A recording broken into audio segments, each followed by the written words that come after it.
আসসালামু আলাইকুম। Hello everyone, কেমন আছেন সবাই? আশা করি সবাই ভালো আছেন। আল্লাহর রহমতে আমিও ভালো আছি। টানা 10 ঘন্টা জার্নি করার পর পৌঁছে গেলাম। গুটি গুটি পায়ে হেঁটে হেঁটে যাচ্ছি সেই কাঙ্ক্ষিত জায়গায় বা কাঙ্ক্ষিত স্থানে, কাঙ্ক্ষিত সেই প্রোগ্রামে। আর এই তো হচ্ছে প্রোগ্রামে ঢোকার রাস্তা। তো রাস্তা বেয়ে ঢুকতেছি, দেখতেই পাচ্ছেন অনেকগুলো লোকজন। এখানে হচ্ছে খাওয়া দাওয়ার আয়োজন করা হয়েছে এই সাইডে, আর এইদিকে হচ্ছে গাছপালা। গুটি গুটি পায়ে আর একটু সামনে এগিয়ে আসতেই দেখা গেল আমরা যেখানে বসে হচ্ছে মিটিং বা অনুষ্ঠানটা পরিচালনা শুনবো, দেখবো, সেই চেয়ারগুলো সব সারি সারিভাবে রাখা হয়েছে। এদিকে হচ্ছে বাথরুম আছে, আর এদিকে আমার ভাগ্নির খুব জোরে বাথরুম পাই। ও তো বাথরুম খুঁজতেছে, দেন অবশেষে বাথরুম পাওয়া গেল।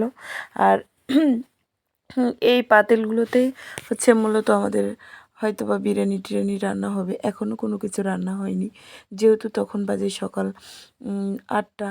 আর আমি এই পুকুর পাড়ে বসে বসে ওইদিকে একটা বিল্ডিং দেখা যাচ্ছিল, বিল্ডিংয়ে সুন্দর, অনেক সুন্দর এক ফুল করা আছে, তো সেটা দেখতেছিলাম। এটা ছোট্টখাট্ট হচ্ছে বঙ্গোপসাগর, মানে 50 বিঘার উপরে একটা হচ্ছে পুকুর। সেই পুকুর পাড়ে উত্তর পাশে এটা আয়োজন করা হয়েছে। তো আয়োজনটা অনেক সুন্দর। এখানে সবাই আমরা নিজের নিজের নাম সিগনেচার করতেছিলাম, যারা যারা আমরা এসেছি। এবং নাম সিগনেচার করার সময় সবাইকে একটা করে টিকিট এবং খাওয়ার টোকেন দিয়ে দেয়। আমরা সেগুলো নিই এবং নিজের স্থানে বসে পড়ি। তো এখানে অনেক ভিড় জমেছে। আর এইখানে হচ্ছে মঞ্চ করা হয়েছে, বক্স, যাতে আমরা কথাগুলো ভালোভাবে শুনতে পারি।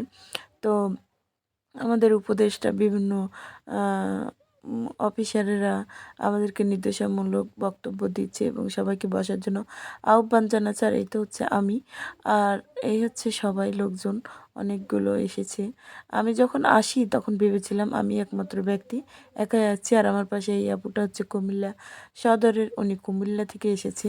তো আমি চিন্তা করেছিলাম যে গাইস, আমি মনে হয় হালিমে একাই হচ্ছে এত দূর থেকে এসেছি। কিন্তু যখন শুনলাম যে গাইবান্ধা থেকে এসেছে, তারপরে সিলেট থেকে এসেছে, কক্সবাজার থেকে এসেছে, বান্দরবন থেকে এসেছে, রংপুর থেকে এসেছে, দিনাজপুর থেকে এসেছে, তখন আমার মনটা ভালো হয়ে যায়। আর এই হচ্ছে আজকে মিটিংয়ের সর্বোচ্চ পাতলা এবং সুন্দরী আপা, যে আপা হচ্ছে মানে নিজের বাচ্চার খেয়াল রাখতে পারে না। আপার ব্যাগটা নিয়ে, এটা হচ্ছে আপার ছেলে, ছেলেটা একা একাই ঘুরে বেড়াচ্ছে।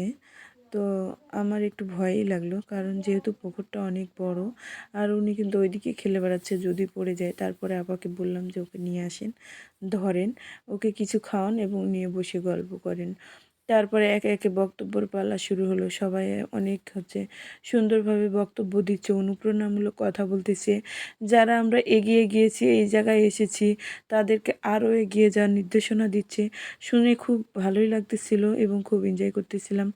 একে একে সমস্ত বক্তব্যগুলো শুনলাম, শুনে তো মন ভরে গেল। আপনাদের কার কেমন লেগেছে জানাবেন। বক্তব্যর ভিডিও একটা দেওয়া হয়েছে, আর এই হচ্ছে আমার ব্যাগ। তো জীবনে হচ্ছে সাফল্যটা, বেঁচে থাকার জন্য সাফল্যটা অনেক জরুরি। মানুষে আমাকে হাজার রকমের কথা বলেছে, এখনও বলে। তো আমি কারো কথায় কান দিইনি, কারণ আমি সেই রকমই একজন ব্যক্তি যে হচ্ছে কারো কথা শুনি না। আমি এই জন্য সবাই আমাকে বলে আমি অবাধ্য। হ্যাঁ, আমি অবাধ্য। অবাধ্য হয়ে যদি সাফল্য অর্জন করা যায়, যদি জীবনে প্রতিষ্ঠিত হওয়া যায়, তাহলে অবাধ্য হয় ভালো, মানুষের খারাপ কথা না শুনে। কার কথা শুনবেন বলেন তো?